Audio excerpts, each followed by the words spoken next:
This video is brought to you by Keeps.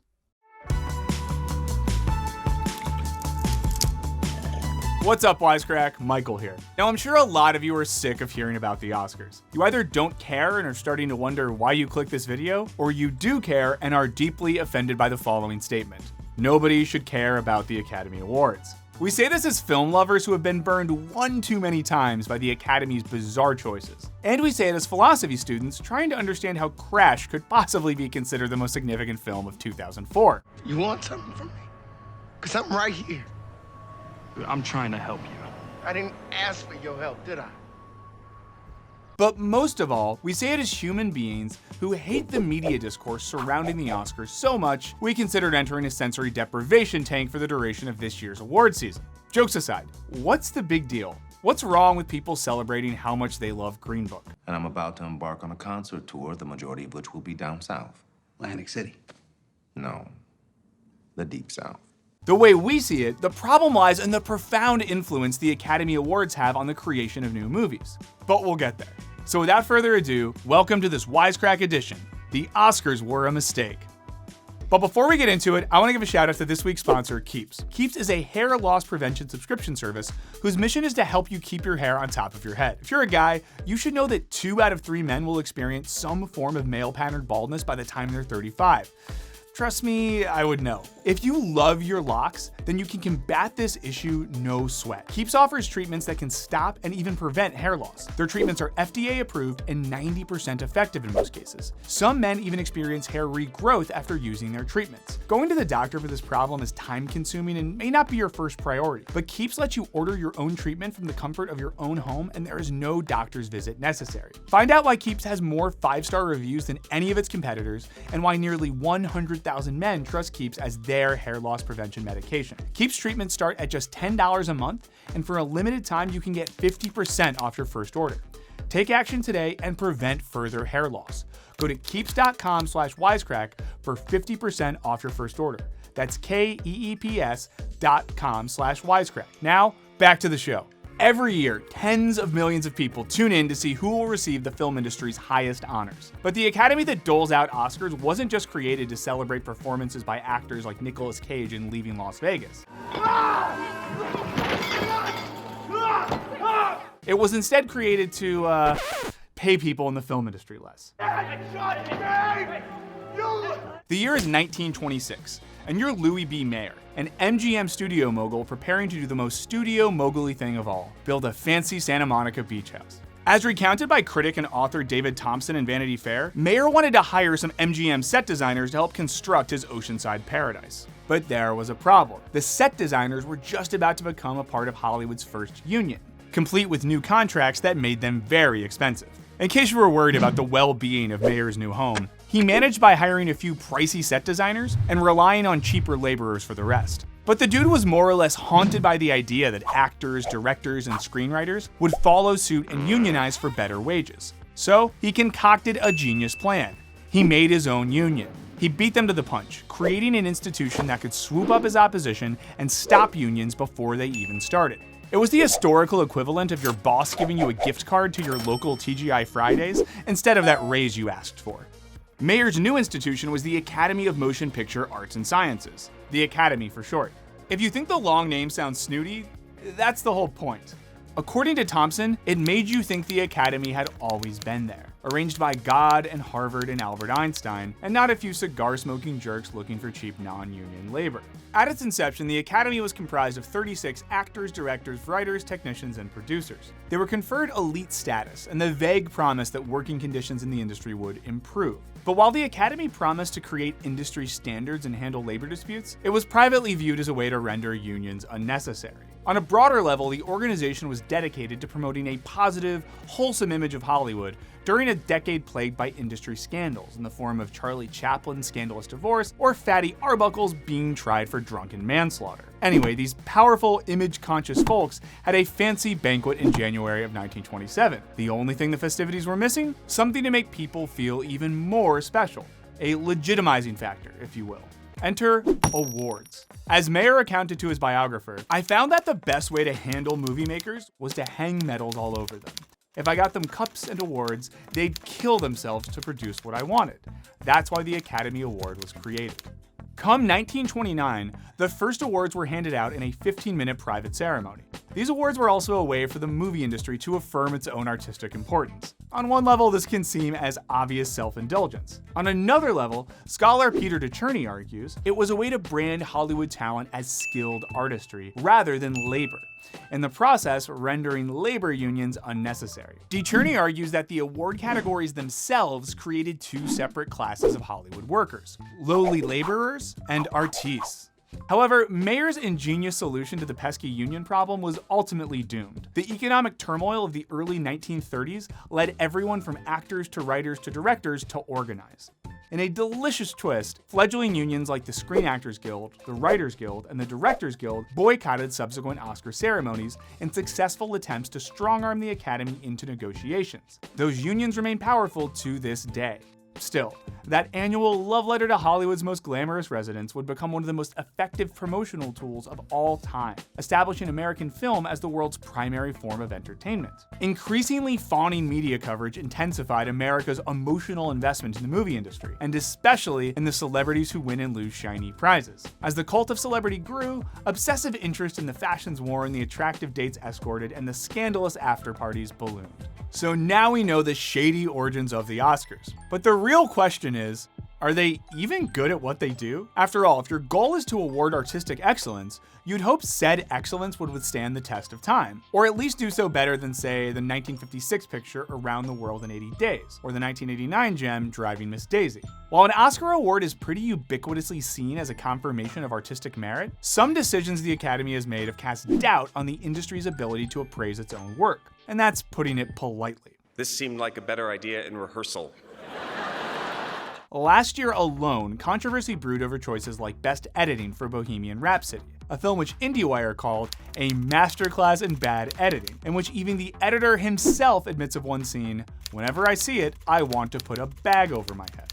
Then there was the Best Picture for Peter Farrelly's Green Book, which LA Times critic Justin Chang succinctly called an embarrassment. The matter of taste has haunted the Oscars from the very beginning, with the industry perpetually agonizing over its desire to advance the art of filmmaking and to spotlight commercial successes. We're going to focus on the history of the Best Picture, by the way, because it can help succinctly shine light on larger issues in the Academy. So apologies to you Best Costume Design historians. In its first year, the Academy straddled this line by awarding two Best Pictures. One went to the most outstanding picture, the commercially successful World War I film Wings, and one went to the most unique and artistic picture, the expressionist film Sunrise, A Song of Two Humans. It created a division between mainstream and artistic excellence, but then the Academy tweaked things, creating one ultimate Best Picture category. Since then, that award has represented a tough balancing act between entertainment value, artisanship, commercial success, and the film industry's public image, all of which must be reconciled when Hollywood endorses one film as the definitive best. This has resulted in many questionable choices.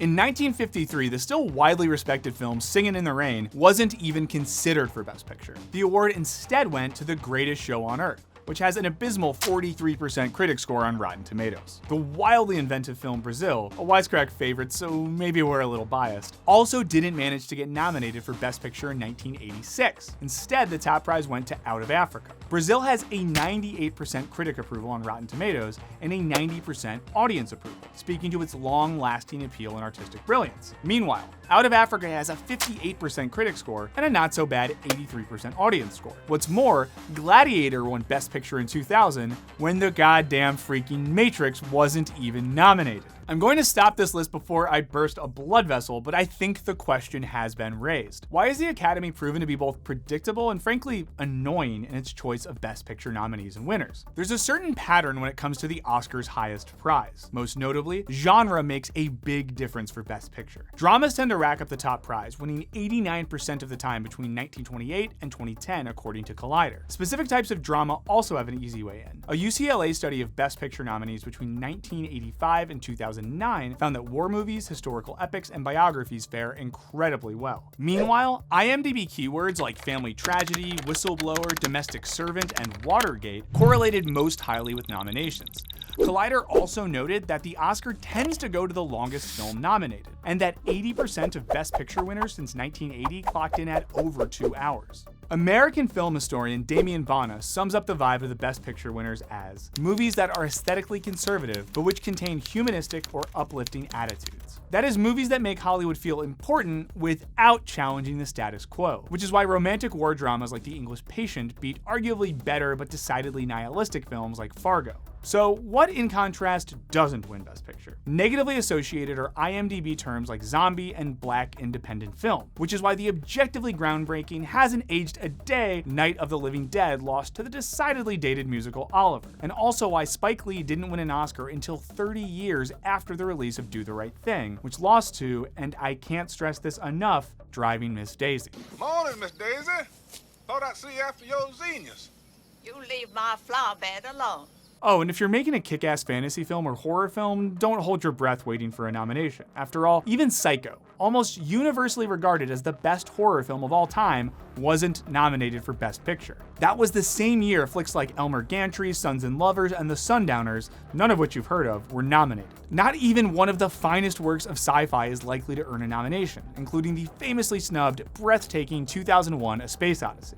In fact, a sci-fi film has never won Best Picture. It might sound like we're harping about all our favorite films that didn't snag Best Picture nominations, but it's not just that. The list of films not giving Oscar nods wouldn't be so objectionable if only so many terrible or forgettable films weren't lauded. Somewhat humorously, the status quo obsessed nature of the Oscars can perhaps best be illustrated by a decision made in 1929. The very first feature-length talking picture was disqualified for consideration because it had an unfair advantage over silent films. The tendency for the Academy to reward safe choices is only augmented by their preferential voting system, in which voters rank nominees in order of preference. As a result, films that are less disliked tend to triumph over films that are more polarizing, innovative, or risky. The industry's desire to simultaneously seem important and recognize commercially successful films means that it tends to nominate inspiring films based around popular historical events and people. Lincoln, even when those stories skew the facts about historical figures or events. What's more, films featuring actors who transform physically into familiar characters from history or literature are also frequently rewarded, whether they're playing Freddie Mercury or Winston Churchill or Queen Elizabeth. Above all though, naturally, your film must not ruffle the feathers of the Academy, which is why beloved provocative films like American Psycho or Tangerine tend not to attract the same attention as safe, non-paradigm shifting films like The King's Speech or Frost Nixon. It also must not be seen as quote-unquote cheap commercial fare like Back to the Future. And we'd be remiss not to point out that a foreign language film has never won Best Picture, though we are rooting hard for Parasite to change that. In recent decades, Hollywood has attempted to make itself more relevant by tweaking the awards to recognize more popular films. They introduced a Best Animated Film category in 2002 and expanded the Best Picture category from 5 to 10 nominees after The Dark Knight was infamously snubbed. Most notably, the Academy proposed reverting back to its original 1929 paradigm for the 2019 Oscars by introducing an award for outstanding achievement in popular film. This announcement, ironically, was quickly met with outrage at the Academy's apparent insinuation that a highly commercially successful film couldn't also be the best film of the year.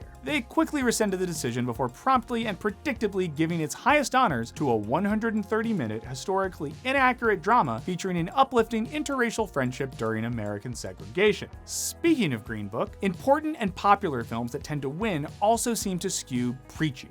So that little temper tantrum, was it worth it? You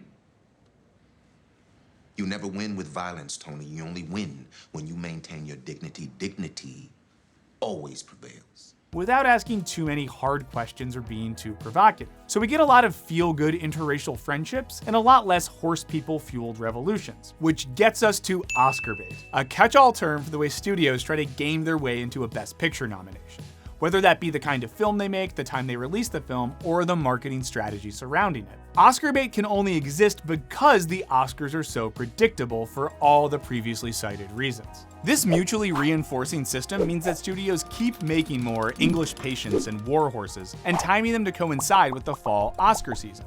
While Oscar bait existed as early as the 1930s, it really came into its dismal own when the studio system was broken up. This meant that film studios no longer could control movie theaters, meaning they had to more strategically plot to snag their movies' impressive theatrical runs. Arguably the biggest breakthrough in Oscar marketing came in 1978 with the late December release of Deer Hunter.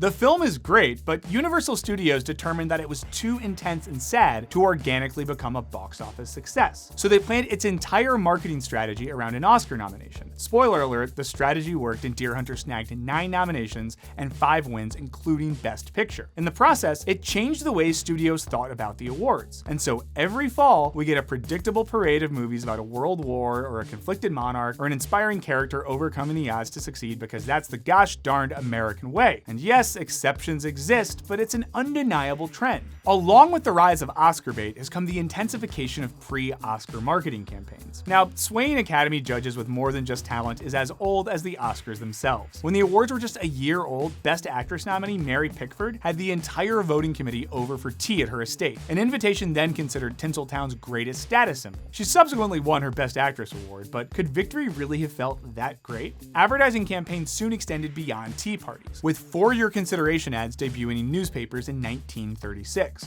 By 1955, the film Marty boasted an Oscar budget of $400,000. That was higher than its entire production cost of $343,000. For this effort, the film won 4 Little Gold Men. As we entered the new millennium, marketing had escalated to unprecedented degrees, as Bottino notes. All of which is to say, independent films like Sorry to Bother You simply can't compete, as Boots Riley explained on Twitter. That's even if, based on merit, those films are just as excellent. And the films that do win nominations or Oscars get incomparable boost in ticket sales and name brand recognition, even if they're called crash. So what is the mindless production, promotion, and consumption of Oscar bait films doing to the industry? We'd argue that over the past half century, it led to a great many talented people producing a great many not awesome films, with a conscious or subconscious goal of winning a Little Gold Man. Those studio-backed films then suck up nearly all available press attention. What that inevitably means for a population with only so much time and money to spend at the movie theater is less attention and less acclaim for genuinely good and provocative films that don't conform to stodgy Oscar standards. When you look through the history of films that have truly made the medium what it is today, you don't find a filmography of Oscar Best Picture winners. You find films that were too daring to pander. All of which is to say,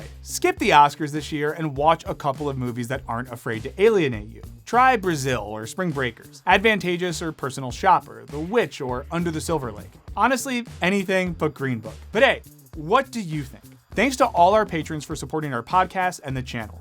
Click that subscribe button, and as always, thanks for watching. Later.